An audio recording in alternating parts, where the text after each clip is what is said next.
আসসালামু আলাইকুম, সবাই কেমন আছেন? আশা করি ভালো আছেন। তো আমি আল্লাহর রহমতে আপনাদের দোয়া ও ভালোবাসা অনেক ভালো আছি।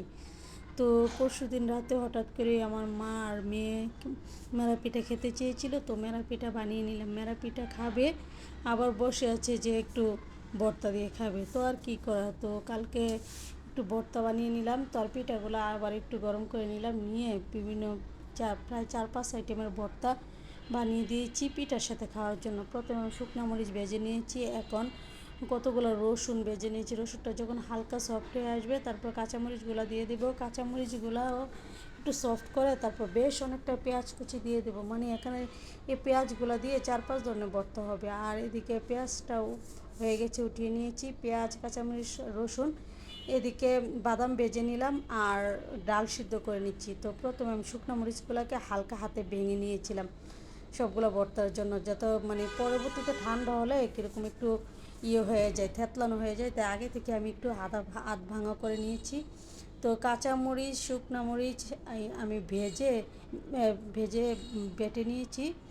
বেটে এখন আমি মাছগুলোকে আমি করে দিচ্ছিলাম, একদম কাঁটাগুলা বেছে তারপর পেঁয়াজ, রসুন, কাঁচামরিচ এগুলো যে ভেজে রেখেছিলাম এগুলো দিয়ে মিক্স করে নিচ্ছি। মাছগুলোকে একটু শিলনোড়ায় বেটে নিয়েছি, নিয়ে এখন আমি ভালোভাবে মিক্স করে নিব। মিক্স করে একটু সরিষার তেল দিয়ে দিলাম পরিমাণ মতো, দিয়ে আমি মাছের ভর্তাটা বানিয়ে নিলাম। এখানে কাতল মাছের দুই পিস দিয়ে আমি ভর্তাটা বানিয়ে নিয়েছি, কাতল মাছের ভর্তা।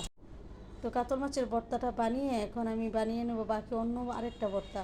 তো এখানে শুকনো মরিচ, কাঁচামরিচ দিয়ে দিলাম, আবারও দিয়ে একটু সামান্য শিলনোড়ায় পিষে এখন আমি দিয়ে দিলাম বাদামটাকে আমি ভেজে একটু ব্লেন্ডারে আদা পিসা করে নিয়েছিলাম। তো আর একটু বেটে নিয়েছি আর কি, একটু পেঁয়াজ, মরিচ এগুলোর সাথে শুকনো মরিচ, কাঁচামরিচ, এদিকে পেঁয়াজ, রসুন ভাজা আর লবণ, সরিষার তেল দিয়ে একটু শিলনোড়ে আরেকটা বাটা দিয়ে তো এখন আমি উঠিয়ে নিচ্ছি। সরিষার তেলের পরিমাণটা একটু বেশি হয়েছে, তাই ভর্তাটা একটু নরম নরম হয়েছে। কালারটা দেখুন কত সুন্দর এসেছে ভর্তাটা, বাদাম ভর্তাটা।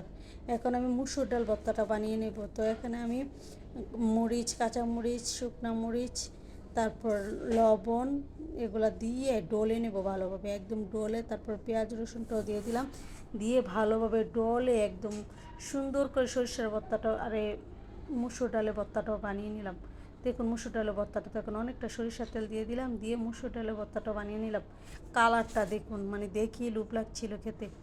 আবার ওই রেড করার সময় মানে আমার খেতে ইচ্ছে করছিল। তো একটা বেগুন পুড়িয়ে নিয়েছিলাম, বেগুনটাকে আমি উপর থেকে খোসাটা ফেলে একদম পরিষ্কার করে খোসাটা ফেলে নেব। তো খোসাটা পরিষ্কার করে এখন বেগুনটাকে নিয়ে নিলাম, নিয়ে এখন শুকনা মরিচ, কাঁচামরিচ, পেঁয়াজ, শুকনা মরিচ আর কাঁচামরিচ লবণ দিয়ে ডলে ভালোভাবে একদম করে নেব। তারপর পেঁয়াজ রসুনটা দিয়ে তারপর বেগুনটাকে মাখিয়ে নেব। বেগুনটাকে ভালোভাবে চটকিয়ে মেখে এখন সরিষার তেল দিয়ে ভর্তা লাস্ট ফিনিশিংটা দেবো। মশলা দেখুন ভর্তার কালারটা, পুরা বেগুনের ভর্তাটা মানে অসাধারণ লাগে খেতে গরম ভাত দিয়ে। তো যেহেতু অনেক আইটেমের ভর্তা বানাচ্ছি তো সবগুলোই দেখিয়ে নিচ্ছি আর কি। এখন কালি জিরাটাকে আমি ব্লেন্ডারে আদো ভাঙা করে নিয়েছিলাম। তো কালি জিরাটাকে আরেকটু বেটে নেব।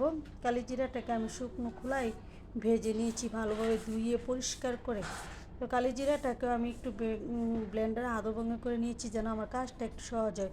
এখন শুকনো মরিচ, কাঁচামরিচ দিয়ে আরেকটা বাটা দিয়ে নেব, শিলনোড়ে আরেকবার পেশে তারপর আমি বাকি উপকরণগুলো দিয়ে দেবো। এখন পেঁয়াজ রসুন কাঁচামরিচ, পেঁয়াজ রসুনটা দিয়ে দিলাম, দিয়ে সবশেষে আমি সরিষার তেল দিয়ে ভালোভাবে মাখিয়ে ভর্তাটাকে উঠিয়ে নেব। কালারটা দেখুন, কালিজিরা ভর্তা তো সব রোগের মৃত্যু ছাড়া সব রোগের শেফা। কালিজিরা ভর্তাটা রাখার চেষ্টা করবেন ভাতের সাথে, যে কোনো আইটেম কালিজিরা ভর্তাটা যে কোনো সময় খেতে পারেন। কালিজিরা এমনিতেও খেতে পারেন। এখন শুকনো মরিচ, কাঁচামরিচ এটা শুকনো খোলায় টেলে নিয়েছি। তো টেলে এখন আমি শুটকির ভর্তাটাকে বানিয়ে নেব। শুটকিটাকে আমি ভেজে নিয়েছি আর পেঁয়াজ, কাঁচামরিচ, শুকনো মরিচ এগুলোকে আমি টেলে নিয়েছি শুকনো খোলায় তেল ছাড়া।